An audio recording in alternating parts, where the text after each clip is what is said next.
बहुत अच्छे होते हैं, अर्थपूर्ण होते हैं। आजकल के गीत हम देखेंगे तो म्यूजिक ज्यादा और शब्द कहीं पर समझते हैं, सुनाई देते हैं। तो देखो यह पद आपने सुना होगा, पुराने पाठ्यक्रम में कक्षा 9वीं में भी वो था। पायो जी मैंने राम रतन धन पायो, पायो जी मैंने राम रतन धन पायो।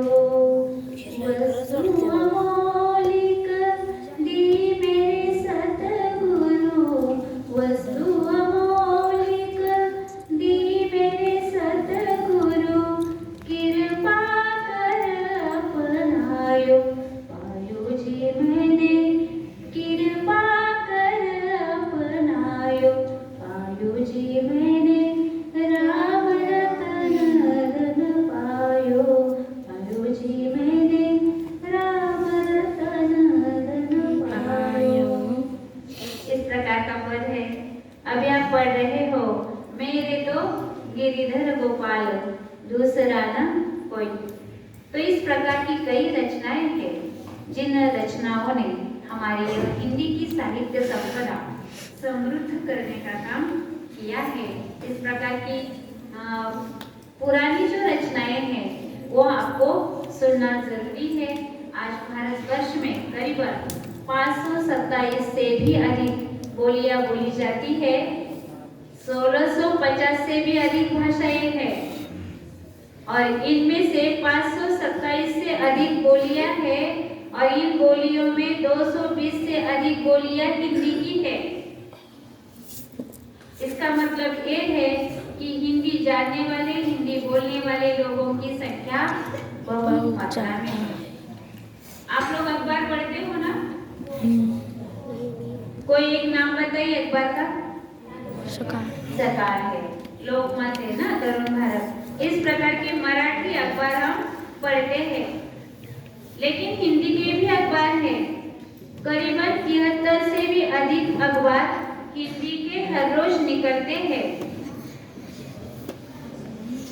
और हिंदी जो है हमारे पूरे उत्तर भारत में जो राज्य आते हैं उन सभी राज्यों में ज्यादातर हिंदी ही बोली जाती है। उत्तर भारत के राज्यों की मातृभाषा हिंदी है। उत्तर भारत में कौन कौन से राज्य हैं? उत्तर प्रदेश, बहुत बढ़िया। और कोई? उत्तराखंड है, बहुत अच्छे। राजस्थान है, पंजाब है, गुजरात है ना। इस प्रकार के कई राज्य हैं उत्तर भारत में।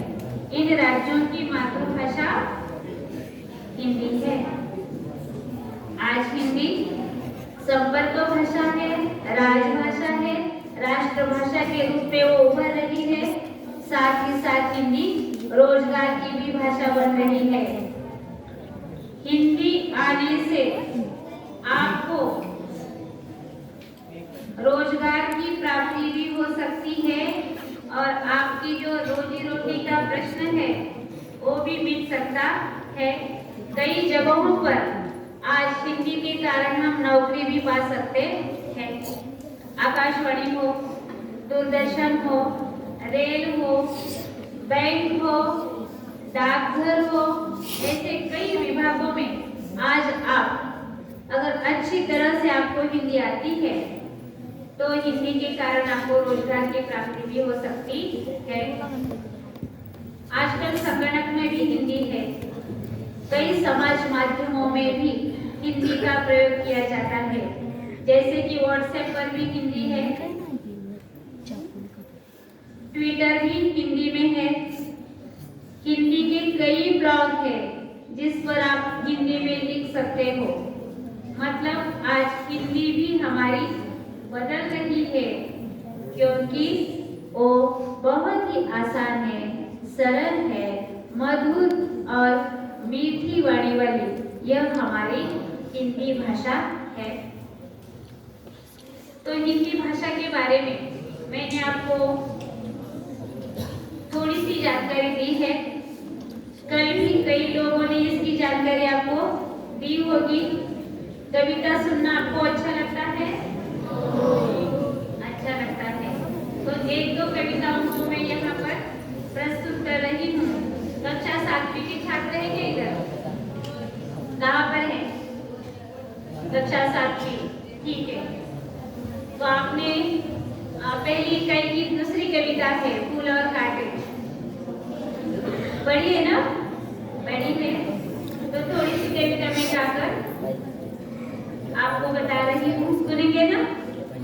ठीक है। तो अयोध्या सिंह उपाध्याय जी की यह कविता है फूल और कांटे। जन्म लेते जग में एक ही पौधा उन्हें पालता, रात में उन पर चमकता चांद भी, एक ही सी चांदनी है डालता, मेघ उन पर है बरसता एक सा, एक सी उन पर हवाएं है बही, पर सदा ही यह दिखाता है हमें ढंग उनके एक से भूले नहीं, करने का है जन्म लेते जग में कहीं, एक ही पौधा उन्हें पालता। इस प्रकार आप पूरी कविता गा सकते हो। उसके बाद एक कविता है नरेंद्र गोयल जी की, पहली इकाई की कविता है बंदर का धंधा। ना बंदर एक दिन क्या बन गया? डॉक्टर बन गया। और डॉक्टर मतलब वो वैद्य बन गया। और क्या हो गया? जो हमारी जड़ी बूटियां जंगल से मिलने वाली, इनका महत्व बताने लगा। तो सुनते हैं बंदर का धंधा। हाथ लगा बंदर के एक दिन टूटा फूटा, झट बंदर ने पेड़ के नीचे कुर्सी में जल डाला। भालू आकर बोला, भालू आकर बोला मुझको खांसी और जुकाम, भालू आकर बोला मुझको खांसी और जुकाम, बंदर बोला तुलसी पत्ते पीपल की जड़ था, पानी में तुम इन्हें उबालो, पानी में तुम इन्हें उबालो, सुबह शाम को लेना, खांसी जब छू मंतर होए इस तभी तुम देना। बिल्ली बोली मुझको आया 104 बुखार, बिल्ली बोली मुझको आया 104 बुखार, मैं शिकार पर कैसे जाऊं जल्दी से उतार। बंदर बोला रस की लोहे का 3 बार तुम पीना, बंदर बोला रस की लोहे का 3 बार तुम पीना, कल से ही तुम डांस करोगी ईना मीना डिना, कल से ही ईना मीना डिगा, ईना मीना डिगा। तभी लोमड़ी आकर बोली, तभी लोमड़ी आकर बोली, चिकना सुंदर मुझे बनाओ, मैं ही देखूं सबसे सुंदर, ऐसी बूटी लाओ। बंदर बोला घी मार तुम दोनों समय लगाओ, चमकेगा कुंदन सा चेहरा इस मुझे दे जाओ। चल निकला बंदर का, चल निकला बंदर का धंधा, अब वह मौज मनाता, चल निकला बंदर का धंधा, अब वह मौज मनाता। अच्छी अच्छी जड़ी बूटियां जंगल से वह लाता, अच्छी अच्छी जड़ी बूटियां जंगल से वह लाता।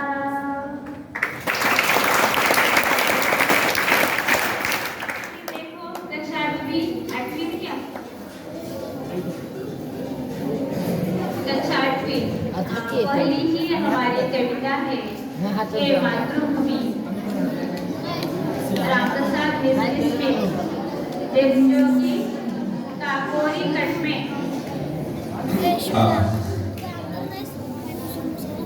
काकोरी कट में जिनका हिस्सा था, ऐसे महान क्रांतिकारी की यह रचना है। राम प्रसाद बिस्मिल की हे मातृभूमि। अपने मातृभूमि का गुणगान करने का काम, गौरव करने का काम इस कविता द्वारा किया है।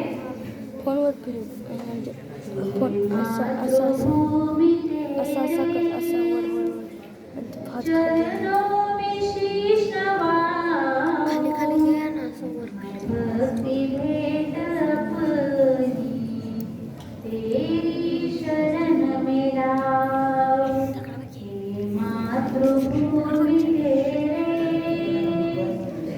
चरणों में शीश नवाऊं, भक्ति भेंट अपनी, तेरी शरण में लाऊं।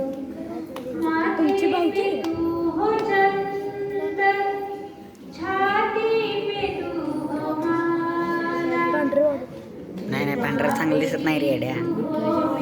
गप गप गप गप. अरे येडा आहेस काय? मातृभूमि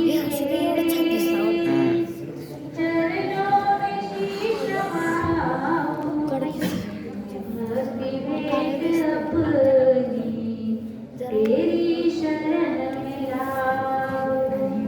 जिससे सपूत उपजे श्री राम कृष्ण जैसे, उस दूल को निज शीश पे चढ़ाऊं।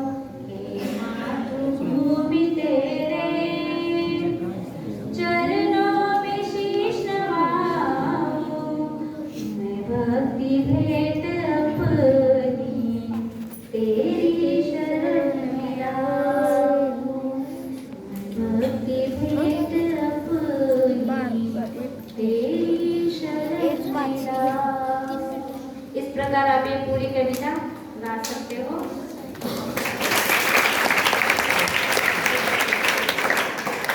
और एक कविता है कक्षा 8वीं की, जरा प्यार से बोलना सीखिए। मीठी वाणी का महत्व बताया है। समय समय पर हमें प्रोजेक्ट भी होना चाहिए और समय पर हमें मीठा भी बोलना चाहिए समय पर, और समय पर हमें मुंह भी खोलना चाहिए। तो रमेश दत्त शर्मा जी की कविता है, जरा प्यार से बोलना सीख लीजिए। सुनेंगे ना? लेकिन एक बार बैठे बैठे से भी सावधान। अरे वाह।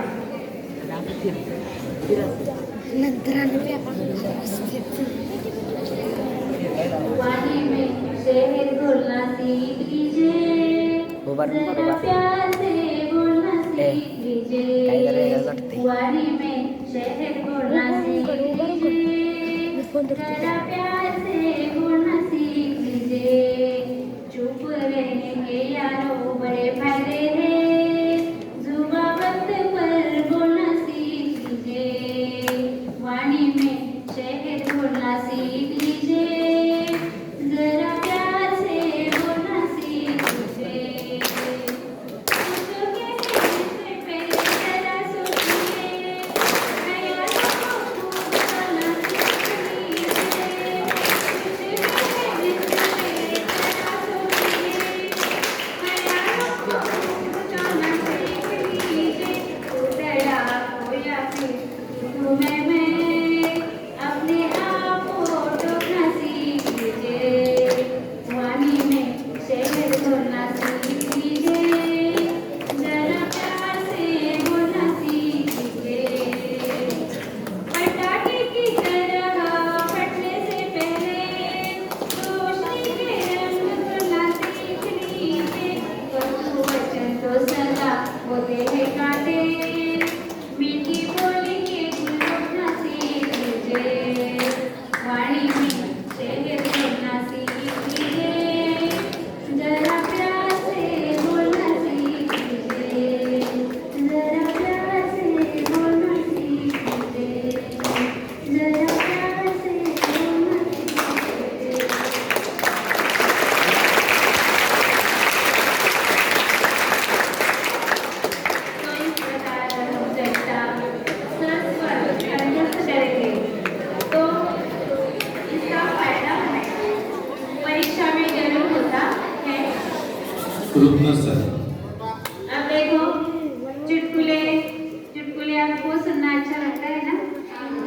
थोड़ा सा मनोरंजन होता है, हंसी खुशी होती है और ज्ञान भी मिलता है। बस थोड़ा सा हमारा दिमाग मस्तिष्क तरोताजा रखने के लिए इस प्रकार के छोटे छोटे चुटकुले सुनना भी जरूरी है। एक नर्स थी जिन्हें हम परिचारिका कहते हैं ना, जो कि अस्पताल में होती है।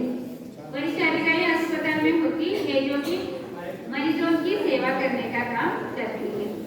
एक दिन एक व्यक्ति ऐसे ही एक परिचारिका को मिला और वो बोलने लगा, मैंने आपको कहीं पर देखा है, मैंने आपके साथ बहुत बार बातें भी की है, बहुत दिन तक आपको मैंने देखा है, बातें की है।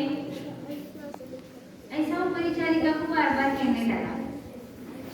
तो उस परिचारिका ने उसकी सारी बातें सुनी और उससे कहा, हाँ शायद हम एक दूसरे को मिले हैं, बहुत बार हमने एक दूसरे के साथ बातें भी की है, बहुत समय तक हम एक दूसरे के साथ थे। कहाँ पर देखा है मालूम है आपको? तो बोली, इससे पहले मैं जो पागल लोगों का अस्पताल होता है ना, ऐसे पागलों के अस्पताल में मैं नौकरी करती थी, अभी यहाँ पर मेरा तबादला हुआ है। समझो या नहीं? तो शायद वो आदमी भी पागलों के अस्पताल में होगा और अभी अच्छे मरीज जहाँ पर होते वहाँ पर से एक बार दाखिल हुआ था। तो देखो बच्चों, हिंदी के प्रति अपने मन में लगाव होना चाहिए, रुचि होनी चाहिए। जिस प्रकार राष्ट्र सेवा करना हमारा फर्ज है। राष्ट्रगान जब शुरू होता है, जन गण मन ना, स्कूल की शुरुआत होती है तो राष्ट्रगान से होती है। राष्ट्रगान के समय हम सावधान स्थिति में खड़े होते हैं। आप होते होंगे, शायद होते हो ना? बहुत अच्छी बात है और होना भी चाहिए। मतलब राष्ट्रगान जन गण मन के प्रति हमारे मन में आदर है, सम्मान है। राष्ट्रध्वज तिरंगा हमारा, उसके प्रति भी हमारा सम्मान है। 15 अगस्त 26 जनवरी को हम उसे वंदन करते हैं, करते हो ना? तो उसके प्रति भी सम्मान है। ठीक उसी प्रकार सभी भारतीय लोगों ने हमारे हिंदी भाषा को राष्ट्रभाषा के रूप में अपनाया है। तो राष्ट्रगीत, राष्ट्रध्वज और राष्ट्रभाषा, इन तीनों का सम्मान होना बहुत जरूरी बात है। अब देखो, हर बात करते वक्त, हर समय मन की एकाग्रता बहुत जरूरी होती है। अब बड़ी लगन के साथ अगर पढ़ाई नहीं करते तो कुछ दिमाग में रहता है क्या? नहीं। कभी कभी ऐसा होता है, बार बार पढ़ते हैं लेकिन वो जवाब याद ही नहीं होता, क्योंकि शायद बड़ी लगन से हम पढ़ते नहीं है। ऐसी एक छोटी सी कहानी है। स्वामी विवेकानंद जी, आपको मालूम है ना? हमारा हिंदू धर्म, हमारी जो सर्वधर्म सहिष्णुता है, सर्वधर्म समभाव है, जो कि हमारे भारत देश की विशेषता है, उसको 7 समुद्र पार पहुंचाने का काम स्वामी विवेकानंद जी ने किया था। और पूरे भारत में वो इसी प्रकार भ्रमण करते रहते थे, जगह जगह उन्होंने भेंट दी थी। ऐसे ही भ्रमण करते वक्त एक जगह को उन्हें दिखाई दिया कि कुछ नौजवान है, नदी का पुल था, उस पुल पर कुछ नौजवान हाथ में बंदूक लिए नदी में निशाना उन्होंने किया था। उन्होंने पास जाकर देखा तो वो नदी में कुछ गिरा था, एक लकड़ी थी और उस लकड़ी को निशाना बना रहे थे, लेकिन उनका निशाना ठीक नहीं हो रहा था। बहुत बार स्वामी जी ने देखा कि ये लोग ठीक से निशाने पर उनकी बंदूक नहीं जा रही है, तो उन्होंने उनके हाथ से बंदूक ली और पूरी लगन के साथ, पूरी एकाग्रता के साथ वह बंदूक से उन्होंने जो निशाना रखा था उस पर बंदूक दागी और वो निशाना सही जगह पर लग गया। तो उन लोगों ने कहा कि अरे आपने तो पहली बार ये बंदूक उठाई और निशाना साधने का काम आपने किया, ये कैसे? तो स्वामी जी ने उन नौजवानों को कहा कि देखो बच्चों, मैंने उस निशाने की ओर देखा, उस लकड़ी की ओर देखा और पूरा ध्यान एकाग्र किया और फिर मैंने बंदूक चलाई। आप लोग भी काम वही कर रहे थे, लेकिन शायद बड़ी लगन के साथ, बड़ी एकाग्रता के साथ उस जो निशाना है उस निशाने पर आपका ध्यान नहीं था। और आगे जाकर उन्होंने बड़ी लगन के साथ, बड़ी एकाग्रता के साथ अगर कोई काम हम हाथ में लेते हैं तो निश्चित पूरा होता है, उसमें हम सफलता पाते हैं।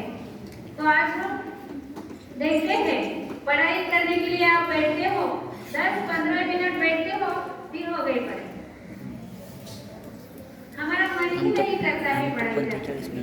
तो ऐसा नहीं करना है, लगन के साथ, एकाग्रता के साथ अगर आप भी पढ़ाई में जुट जाओगे तो आप भी अच्छे अंकों से सफलता प्राप्त कर सकते हो। यहाँ पर हिंदी दिन के बारे में मुझे जितनी कुछ मालूम जानकारी थी वो मैंने आपको देने का प्रयास किया। आप लोग छात्र हैं, हिंदी कविताओं का सस्वर गायन करके अगर आप पढ़ेंगे तो परीक्षा में उसका अच्छा ही फल मिलता है, आपको फायदा ही उसका होता है। इसलिए 2-4 कविताएं आपको मैंने सुनाने का प्रयास किया, आप लोगों ने वो शांति से सुना। मुझे सहा अपने प्रधान अध्यापक मानेसर जी, हमारे हिंदी अध्यापक मंडल के उपाध्यक्ष और आपके हिंदी अध्यापक गुरव सर जी ने यहाँ पर मुझे प्रमुख अतिथि के रूप में बुलाया और मुझे आपकी सेवा करने का ये जो अवसर प्राप्त करके दिया, इस बात के लिए मैं तहे दिल से आपकी प्रशालका और सभी अध्यापक गणों और आपका तहे दिल से मैं आभार व्यक्त करती हूँ, ऋण व्यक्त करती हूँ।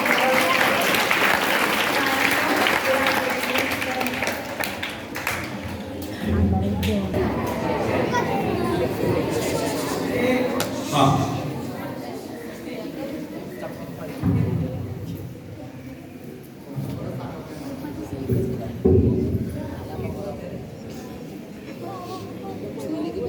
मेरे प्यारे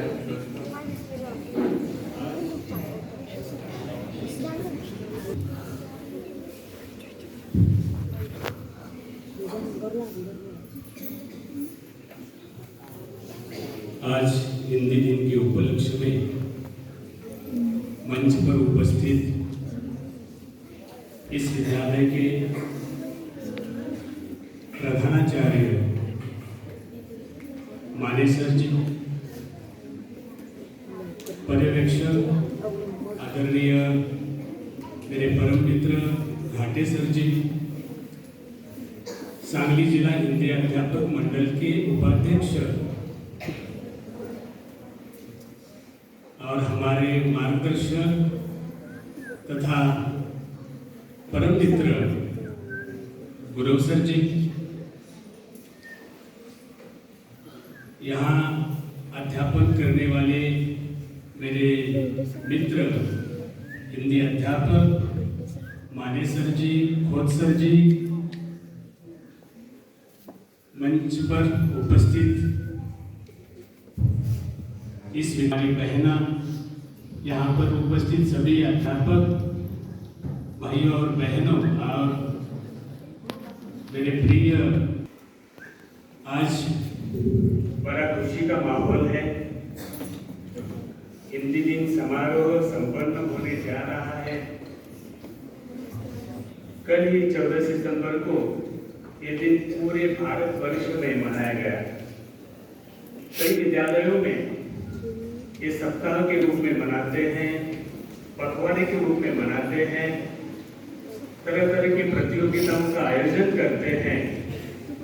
आपको शायद बताया गया होगा कि सांगली जिला हिंदी अध्यापक मंडल भी हर साल आपके लिए, आप जैसे होनहार छात्रों के लिए विविध प्रतियोगिताओं का आयोजन करता है। महाराष्ट्र राज्य हिंदी शिक्षक महामंडल पुणे और सांगली जिला हिंदी अध्यापक मंडल की ओर से तरह तरह की प्रतियोगिताएं संपन्न होती है।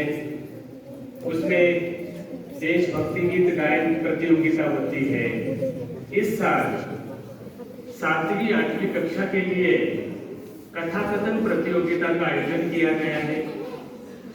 9वीं 10वीं के लिए वक्तृत्व प्रतियोगिता और 10वीं के लिए, खास करके 10वीं के लिए निबंध लेखन प्रतियोगिता का आयोजन किया हुआ है।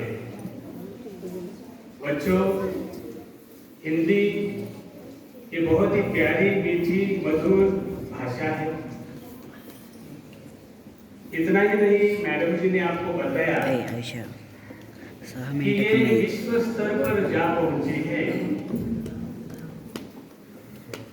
और सबसे पहले इस भाषा को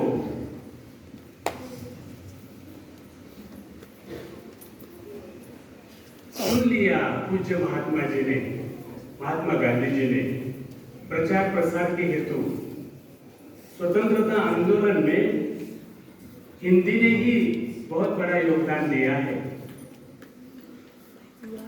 स्वतंत्रता आंदोलन हमें ये आजादी इतनी आसानी से नहीं मिली है और आज का ये दिन हमारे लिए अत्यंत ही महत्वपूर्ण है। कारण हम इस साल आजादी के अमृत महोत्सव मना चुके हैं। स्वतंत्रता हमें मिली, कई क्रांतिकारियों ने, नेताओं ने भरसक कोशिश की थी। आपको पता है कि हमारे देश पर शासन था, अंग्रेजों के हम सब गुलाम थे। 150 वर्ष तक उन्होंने हमें गुलाम बन के रखा था और इस गुलामी से मुक्ति दिलाने के लिए देश के कोने कोने में रहने वाली ये भारतीय जनता कि जिनका प्रबोधन करना जरूरी था और प्रबोधन के लिए, आंदोलन करने के लिए, अंग्रेजों को यहाँ से निकालने के लिए भरसक कोशिश की गई और उसके लिए एकमात्र भारतीय भाषा थी लोगों को इकट्ठा करने के लिए, वो थी हिंदी, हमारी राष्ट्रभाषा हिंदी। क्योंकि ये बोलने में सरल है, आसान है और पूरे उत्तर भारत की मातृभाषा है। मैडम जी ने बताया और ये पता था मुझे बापू जी को, और इसलिए उन्होंने इसे अपनाया, हिंदी को अपनाया। वे कहते थे, महात्मा गांधी जी कहते थे कि राष्ट्रभाषा के बिना राष्ट्र गूंगा है। राष्ट्रभाषा का होना अत्यंत आवश्यक है। हमारे यहाँ विविधता है, विविधता में एकता, ये हमारा सबसे बड़ा अहम वैशिष्ट्य है। देखिए, विविधता में एकता, अनेक भाषाएं, अनेक पंथ, अनेक प्रांत, अनेक प्रकार के रीति रिवाज, इन सभी को जोड़े रखा है एकमात्र हिंदी भाषा ने। और इसलिए कहा जाता है ना, हिंदी पढ़ो, आगे बढ़ो, भारत जोड़ो। भारत को जोड़े हुए रखा है हिंदी ने। और ऐसी हिंदी का मान सम्मान करना हम सबका फर्ज बनता है। देखिए, और इसीलिए भारत के कोने कोने में आज का दिन उत्सव के रूप में मनाया गया। तरह तरह की प्रतियोगिताओं का आयोजन किया गया और आप भी बहुत ही अच्छी तरह से इसमें शरीक हो गए हो। आप हिंदी सुनते हो, आप बोलते हो और समझने में आसान होने के कारण ही इसे राजभाषा तथा राष्ट्रभाषा का स्थान मिला है। 1949 को संविधान ने इसे अपनाया और 1953 से राष्ट्रभाषा प्रचार समिति ने सिफारिश की कि इसे मनाया जाए। इस दिन को 14 सितंबर को राजभाषा राष्ट्रभाषा के रूप में मनाना आवश्यक है, क्योंकि उस समय अंग्रेजी का बोलबाला था। आज भी दाक्षिणात्य प्रदेश में थोड़ा बहुत हिंदी राष्ट्रभाषा का विरोध हो रहा है, लेकिन डरने की कोई बात नहीं। अब यह विश्व स्तर पर पहुंच गई है। मैडम जी ने बताया कि अमेरिका में कितने विश्वविद्यालयों में इसे पढ़ाई जाती है, इस हिंदी को पढ़ाया जाता है। 43 बिल्कुल सही, 43 विश्वविद्यालयों में ये पढ़ाई जाती है। मॉरिशियस एक छोटा देश है, उस देश की ये राष्ट्रभाषा है हिंदी। देखिए, हमारे लिए बड़े गर्व की बात है कि नहीं, हमारी भाषा संसार भर में पढ़ाई जाती है। अनेक देशों ने इसे अपनाया है,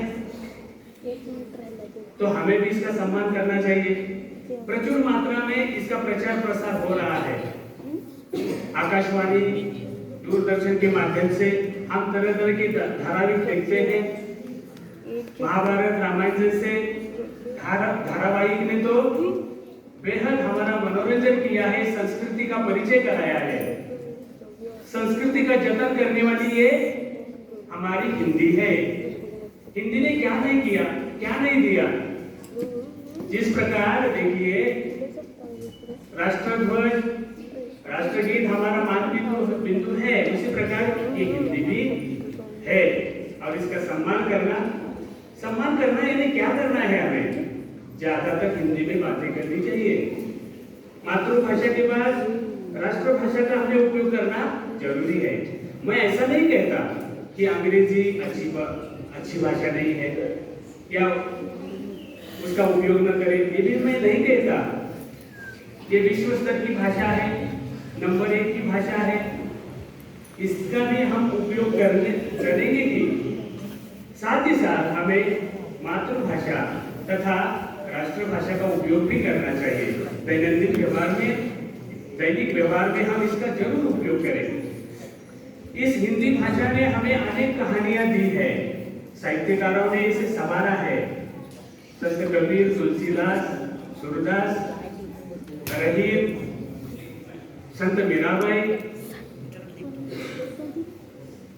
आदिकाल, भक्तिकाल और आधुनिक काल, इस प्रकार साहित्यकारों ने कालखंड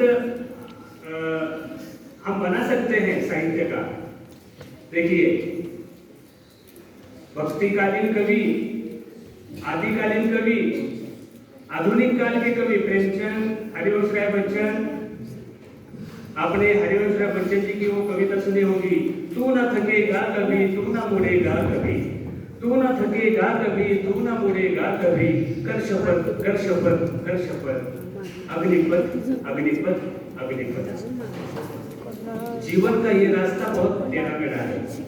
देखिए, जिंदगी में सुख आते जाते रहते हैं, सुख दुख के मधुर मिलन से ये जीवन हो परिपूर्ण। देखिए, ये दोनों आवश्यक है, सुख और दुख दोनों चाहिए जीवन में। देखिए, हमें कभी निराश नहीं होना चाहिए। देखिए, और कोई किसी को, अपने को, खुद को कुछ भी नहीं आता, इस प्रकार न समझे। देखिए, अगर हम कोशिश करते हैं तो हमें सफलता जरूर मिलती है। और इसलिए कहा जाता है ना कि लहरों से डरकर नौका पार नहीं हुआ करती, लहरों से डरकर नौका पार नहीं हुआ करती, और कोशिश करने वालों की कभी हार नहीं हुआ करती। जो कोशिश करते हैं वे अपने मंजिल तक जरूर पहुंचते हैं। याद कीजिए वो चिंटी को याद कीजिए, चिंटी की कथा आपने सुनी होगी। चीटी चिंटी छोटी होती है, आपको पता है, दीवार पर चढ़ती है, गिरती है, अनाज का कण लेकर वो कोशिश करती रहती है, चीटी, लेकिन हार नहीं मानती, वो जरूर चढ़ जाती है, अंत में सफल हो जाती है। इसी प्रकार हमारा जीवन होता है, हमें भी जीवन में कभी हार नहीं माननी चाहिए, सतत कार्यरत रहना चाहिए। आपका काम क्या है? अध्ययन करना। आपका कार्य, महत्वपूर्ण कार्य है आपका अध्ययन करना, ज्ञानार्जन करना। और ज्ञानार्जन करने के लिए क्या करना पड़ता है? पढ़ाई करनी पड़ती है। पढ़ाई के अंदर कौन कौन सी बातें आती हैं? लेखन करना जरूरी है, वाचन करना जरूरी है, और याद करना जरूरी है। चिंतन मनन की आवश्यकता है बच्चों को। अगर आप सभी कोशिश करोगे ना तो अच्छे अंकों से उत्तीर्ण हो जाओगे। आपके जैसा ही एक लड़का था कि जिसे अभ्यास कभी याद नहीं हुआ करता था, उसे शिक्षकों ने डांटा, माँ बाप उसे कोसते रहे, और एक दिन वो आत्महत्या करने निकला। उसके मन में विचार आया मेरा जीना बेकार है, और आत्महत्या करने निकला। और रास्ते में उसे एक कुआं दिखाई दिया, और कुएं पर कुछ स्त्रियां पानी भर रही थी। पहले कुआं हुआ करता था, आपने देखा होगा शायद देहातों में अभी तक कुएं है। रस्सी से गागर बांधकर नीचे छोड़ी जाती है ना कुएं में, और वो रस्सी से खींचकर पानी निकाला जाता है। तो उसने देखा कि इतने बड़े बड़े पत्थरों पर ये उसे दिखाई दिए, ये निशान कैसे लगे हैं। तो एक स्त्री ने बताया कि हम इसी प्रकार पानी खींचते हैं रस्सी की रगड़ से। क्या हुआ? इस पर ये निशान हुए हैं। इतने बड़े पत्थरों पर इतनी छोटी रस्सी से निशान बन सकते हैं, तो मैं बार बार अध्ययन करने से मुझे भी क्यों नहीं आएगा, मुझे भी क्यों अभ्यास याद नहीं रहेगा। ऐसा उसने विचार किया। आत्महत्या का विचार छोड़कर वो वापस लौटा और अध्ययन में जुट गया, और उस साल वो अव्वल आया। जो अनुत्तीर्ण हुआ करता था बच्चा, अव्वल आ गया। मतलब उसने विचार किया कि करने से बहुत कुछ हो सकता है। क्या नहीं हो सकता? बहुत कुछ होता है। मराठी में कहते हैं ना, आधी केलेची पाहिजे। तो इसी प्रकार आप कोशिश करते रहे। इस हिंदी ने बहुत सारे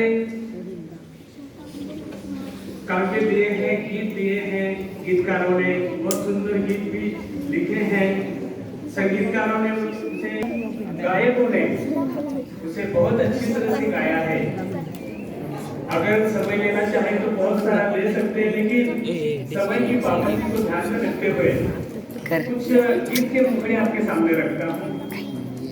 क्या सुनने के लिए तैयार हैं आप सभी? हमें बहुत सारे नारे दिए हैं। चले जाओ का नारा, चले जाओ, चले जाओ। ये नारा जो लगाया था, किसने लगाया था? महात्मा गांधी जी ने 1942 में इन गोरे लोगों को यहाँ से चले जाओ ये नारा लगाया। उससे पहले आपको पता है, तुम मुझे खून दो मैं तुम्हें मार दूंगा। ये किसका नारा है? किसने ये नारा लगाया? नेताजी सुभाष चंद्र बोस जी का ये नारा अभी तक याद है। मेरी झांसी नहीं दूंगी।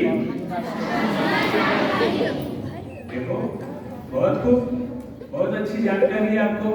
हाँ, झांसी की रानी लक्ष्मीबाई जी ने नारा दिया था उस समय ही शायद हम आजाद हो पाते, लेकिन हमें भी कुछ ऐसे लोग थे, राजनीति करने वाले लोग थे, और इसलिए ये सफलता नहीं मिली हमें इंतजार करना पड़ा 1947 तक, और तब आगे चलकर हम आजाद हुए। तो देखिए इस प्रकार के अनेक नारे हमें हिंदी ने दिए, इसी प्रकार अनेक कविताएं कवियों ने लिखी हैं, शब्दों को अमर बनाया है। कहते हैं ना, जो न देखे रवि वो देखे कवि। बहुत खूब, ऐसा कहा जाता है। ये साहित्यकार, ये कवि, ये साहित्यिक बहुत ही मजे हुए होते हैं। देखिए वो समाज का दर्पण हमें दिखाते हैं साहित्य के माध्यम से। देखिए तो इसे हमें समझना है, और हिंदी में साहित्य बहुत लिखा हुआ है। मुंशी प्रेमचंद जी की कहानियां ऐसा लगता है कि हम पढ़ते रहे। कहानी सम्राट से कहते हैं, कहानी के सम्राट, साहित्य सम्राट उन्हें कहा जाता है। तो ऐसे बहुत सारे साहित्य हिंदी ने हमें दिए हैं, जिसे कभी हम न भूलें। और कुछ गीत भी मैं शायद आपको 9वीं कक्षा के लिए मैं पहली जो कविता है उसका मुखड़ा पेश करूंगा 9वीं के लिए। चांदनी रात।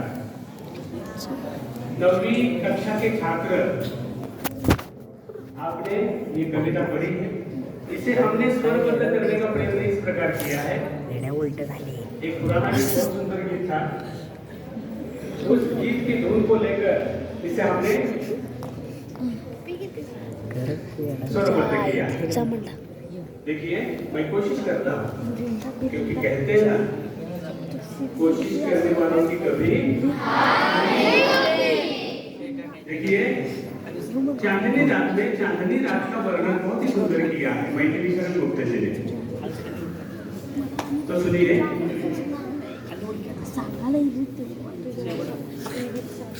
चारु चंद्र की चंचल किरणें खेल रही है जल थल में।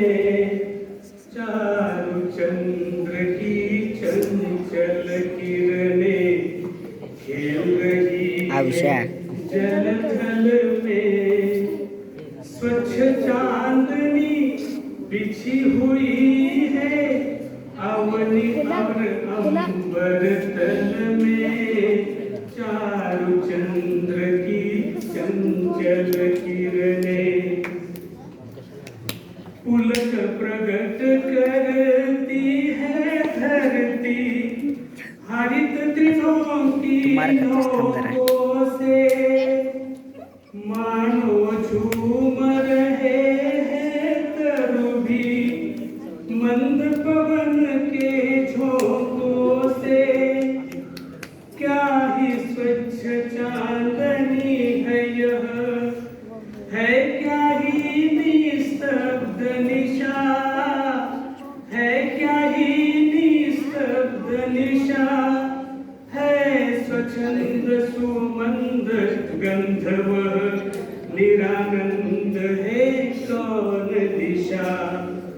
चारु चंद्र की चंचल किरणें खेल रही है जल थल में। स्वच्छ चांदनी बिछी हुई है अवनी और अंबर तल में। चारु चंद्र की चंचल किरणें।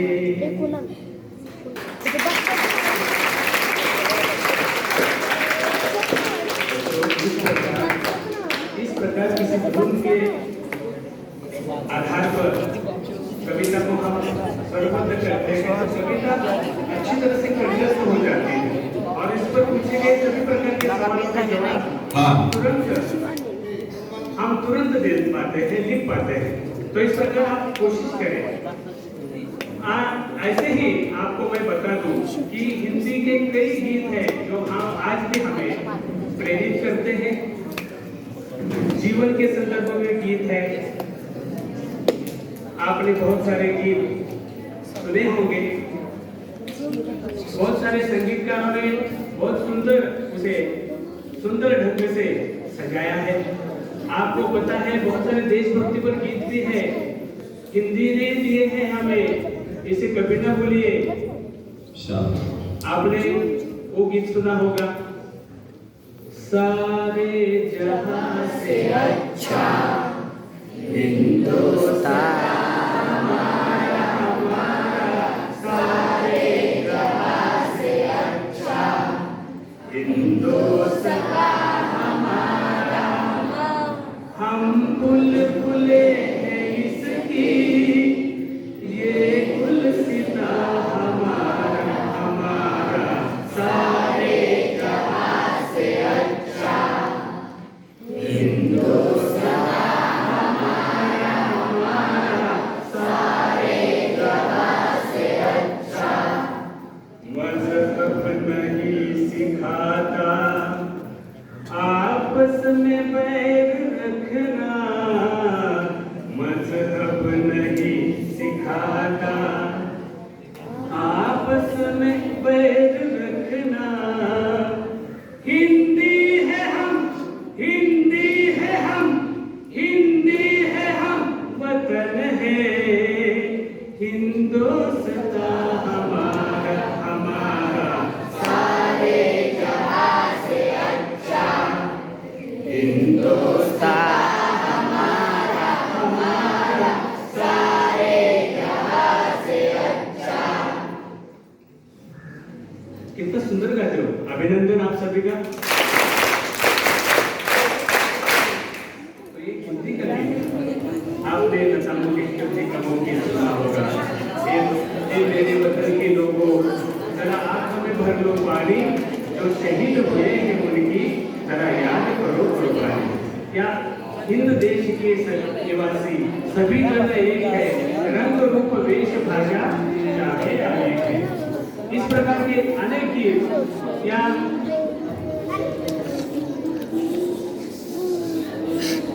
सुनते हैं। मोहम्मद रफी साहब ने गाया हुआ वो गीत आपने सुना होगा।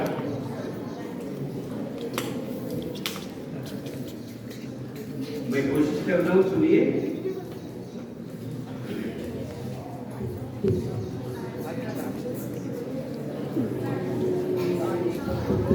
जहाँ डाल डाल पर सोने की चिड़िया करती है बसेरा, वो भारत देश है मेरा, वो भारत देश है मेरा। जहाँ सत्य अहिंसा और धर्म का पग पग लगता डेरा, वो भारत देश है मेरा, वो भारत देश है मेरा। ये धरती है जहाँ ऋषि मुनि जपते प्रभु नाम की माला। हरि ओम, हरि ओम, हरि ओम, हरि ओम। जहाँ हर बालक एक मोहन है और राधा हरि के बाला, और राधा हरि के बाला। जहाँ सूरज सबसे पहले आकर डाले अपना डेरा, वो भारत देश है मेरा, वो भारत देश है मेरा। क्या आपने सुना होगा, मेहतर कपूर साहब ने गाया हुआ सुपरिचित गीत, पता है आपको? मेरे देश की धरती सोना उगले उगले हीरा मोती, मेरे देश की धरती, मेरे देश की धरती, मेरे देश की धरती सोना उगले उगले हीरे मोती, ओ मेरे देश की धरती।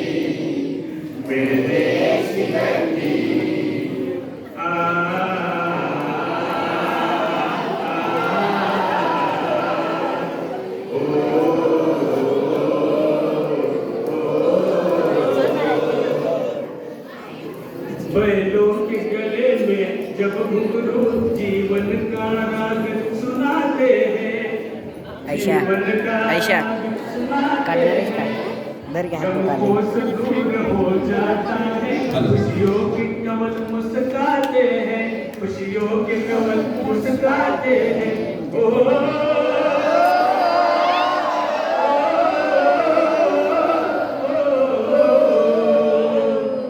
सुन के रहत की आवाज़ें सुन के रहत की आवाज़ें यूं लगे कहीं शहनाई बजे यूं लगे कहीं शहनाई बजे आते ही मस्त बहारों के दुल्हन की तरह हर खेत सजे दुल्हन की तरह हर खेत सजे मेरे देश की धरती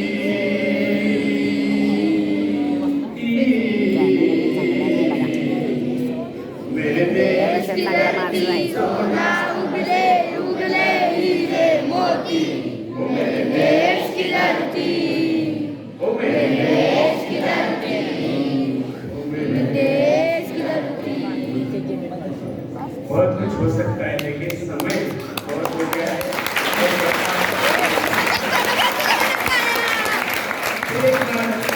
आप सभी का स्वीकार हूँ मुझे गुरुजी ने यहाँ निमंत्रित किया हम दोनों को और उन्होंने कहा कि ये साथ मेरे लिए और इसलिए हम चले आए गुरुजी जब बुलाते हैं तो हम क्यों ना चले आए हेलो हमने बुलाया हम चले आए पर ले आए फिर एक बार आप सभी को खूब खूब ढेर सारी हिंदी की शुभकामनाएं देते हुए